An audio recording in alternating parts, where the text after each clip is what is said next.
नमस्कार मित्रों, आप देख रहे हैं हिंदी न्यूज़ चैनल। मैं हूं चीफ एडिटर महेश कुमार पटवारी। जीवन में 108 का क्या महत्व है, जानिए वैज्ञानिक महत्व। सूर्य और चंद्रमा से 108 का क्या है महत्व। अगर आप चाहें तो अभी भी चेक कर सकते हैं। सूर्य से धरती की दूरी जो 15 लाख कुछ मील है, उसको यदि आप सूर्य के डायमीटर से डिवाइड करें तो जानते हैं कितना आता है संख्या? 108। चंद्रमा से धरती की दूरी को चंद्रमा के डायमीटर से डिवाइड करें तो 108 आता है। कहीं कहीं आप देखेंगे 109 पॉइंट कुछ आ रहा होगा।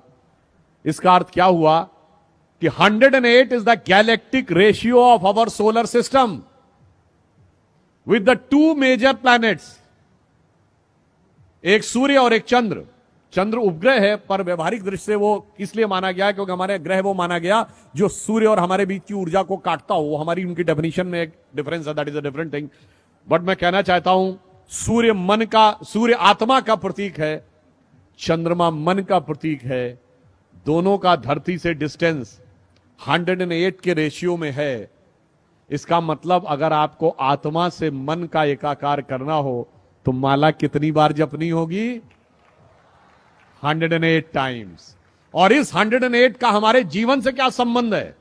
मैं प्योरली साइंटिफिक टर्म की बात करता हूं। जो अर्थ और धरती का डिस्टेंस है, जिसका रेशियो 108 डायमीटर ऑफ सन है, अगर यह थोड़ा सा 10% दूर चला जाए तो इस धरती पे टेम्परेचर इतना गिर जाएगा कि जीवन नहीं रह सकता। 10% नजदीक आ जाए तो धरती पे टेम्परेचर इतना बढ़ जाएगा कि जीवन नहीं रह सकता। इसका मतलब जीवन का संतुलन वो 108 का रेशियो बता रहा है। चंद्रमा का क्या महत्व है? देखिए, हमारी धरती पे जीवन एक और कारण से है। अगर हमारी धरती एक्सिस में स्ट्रेट होती और वो घूमती रहती तो सूर्य की सारी किरणें सेंटर पे पड़ती, इक्वेटर पे। तो इक्वेटर पे तो एक्सेसिव टेम्परेचर हो जाता और नॉर्थ और साउथ पोल पे एक्सेसिव नेगेटिव टेम्परेचर होता, तो भी जीवन नहीं पनप सकता था। परंतु ये 23.5 डिग्री पे झुकी हुई है, इसलिए आधे टाइम जाड़ा, आधे टाइम गर्मी, मौसम भी बदलता है और जीवन का चक्र भी चलता है। वो 23.5 डिग्री क्यों झुकी हुई है? Because of A ratio of the distance of चंद्रमा। उसकी वजह से वो 23 डिग्री पे टिल्ट है। चंद्रमा 10% दूर हो जाए तो ये 23.5 से सीधी हो जाएगी। फिर ऋतुएं नहीं बदलेंगी, मौसम नहीं बदलेगा, जीवन नहीं चलेगा। चंद्रमा थोड़ा 10% नजदीक हो जाए तो धरती और झुक जाएगी, फिर भी जीवन नहीं चलेगा।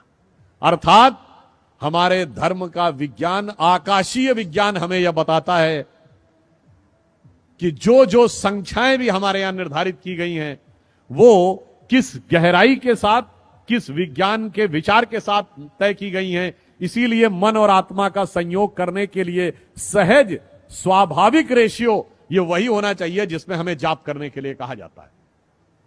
और इसीलिए कभी आप में से बहुतों ने ध्यान दिया हो कि साल में 12 ही महीने क्यों होते हैं?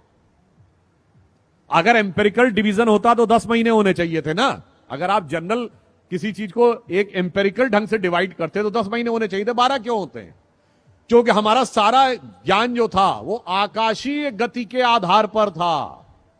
और जिस दरमियान धरती सूर्य का एक चक्कर काटती है, उस समय में चंद्रमा धरती के 12 चक्कर काटता है।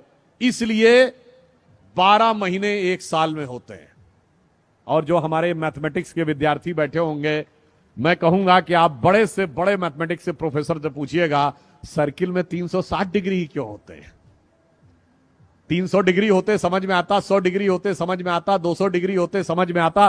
360 डिग्री इसलिए होते हैं कि आकाशीय सर्किल जो एक धरती लेती है सूर्य के चारों तरफ, और उस प्रोसेस में वो 360 time it rotates on its axis, there are 360 degrees in a circle. तो ये मैंने सिर्फ इसलिए आपको बताया कि हमारी हर सोच अंतर से लेके बाहर तक किस प्रकार जुड़ी हुई है कि भगवान कृष्ण के विराट रूप से लेके सूक्ष्म रूप तक। अगर आप ये बताइए कि आप जब ध्यान लगाते हैं अपनी आंखों के सामने तो क्या दिखाई पड़ता है? Black colour. इसीलिए भगवान कृष्ण काले हैं, कृष्ण वर्ण हैं। वो हमारे मन की आध्यात्मिक चेतना की प्रगति का प्रतीक हैं। और जब आप ध्यान लगा के अंदर उतरते चले जाते हैं तो एक स्टेज के बाद आपको अद्भुत ज्ञान का प्रकाश अनुभव होने लगता है, जिसे हिंदी के प्रख्यात कवि बिहारी लाल जी ने एक पंक्ति में कहा है, या अनुरागी चित्त की गति समझे नहीं कोय, ज्यों ज्यों डूबे श्याम रंग त्यों त्यों उज्जवल होए। यानी जैसे जैसे आप भगवान कृष्ण की भक्ति में उतरते चले जाएंगे, उज्ज्वलता की अनुभूति आपको होती चली जाएगी। और इसीलिए हमारे देश में जीवन का उद्देश्य आत्मानुभूति है, यानी self realization is most important part of the life then conquering the entire world. और इसीलिए भगवान कृष्ण का जीवन जानते हैं किसका प्रतिनिधित्व करता है?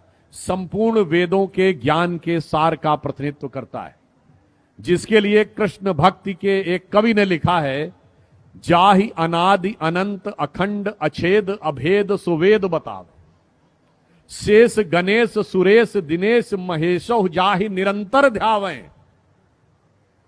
और पुनः कह रहा हूं, जाहि अनादि अनंत अखंड अछेद अभेद सुवेद बतावें, ताहि अहीर की छो हरियां छछिया बर छाछ पे नाच नचावें। और ये किसने लिखा है? सैयद इब्राहिम रसखान, भगवान कृष्ण के बहुत बड़े भक्त कवि, जो मुस्लिम थे, माना जाता जिनका जन्म काबुल में हुआ था, उनकी समाधि वृंदावन में है। वो आकर भक्ति में ऐसे लीन हो गए कि उन्होंने ये कहा, और उनकी एक बड़ी प्रख्यात कविता है, आप सबने सुनी होगी, कि वो कहते मेरा अगला जन्म हो तो मैं कृष्ण भक्ति में ही रहना चाहता हूं।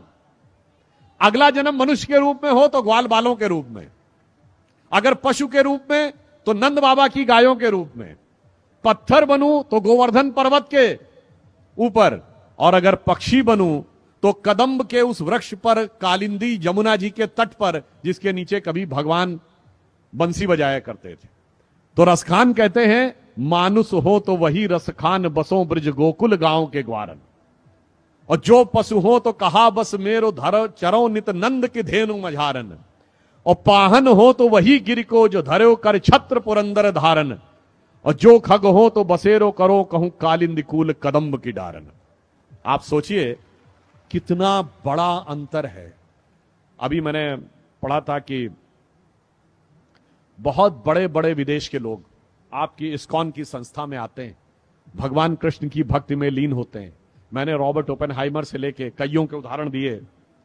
महत्वपूर्ण बात क्या है? आपको दुनिया में कोई दूसरा उदाहरण नहीं मिलेगा जहां उस धर्म संस्कृति को न मानने वाले व्यक्ति ने उस भगवान के प्रति इतनी श्रद्धा व्यक्त की हो। और उससे बड़ी बात यह है, उससे यह भी नहीं कहा गया हो तुम कन्वर्ट हो जाओ। यह हमारी ज्ञान की गहनता और विचारों की उदारता का प्रमाण है। मगर अफसोस की बात यह है, रसखान की जो मैंने पंक्ति बताई, आज की युवा पीढ़ी को कभी कभी भ्रम हो जाता है और वो पश्चिम से ज्यादा प्रभावित होने लगते हैं। तो इस पे मैंने एक पैरोडी सुनी थी बचपन में, जब मैं बच्चा था, क्लास 7th 8th में। तो वो मुझे याद आता है कि शायद आज के लोग ये सोचने लगते हैं कि आज होते तो क्या सोचते, कहते मानुष हो तो वही कभी चोच बसू सिटी लंदन के किसी द्वारे, और जो पशु हो तो बनू बुलडाग चढ़ू नित कार पे पूछ निकारे।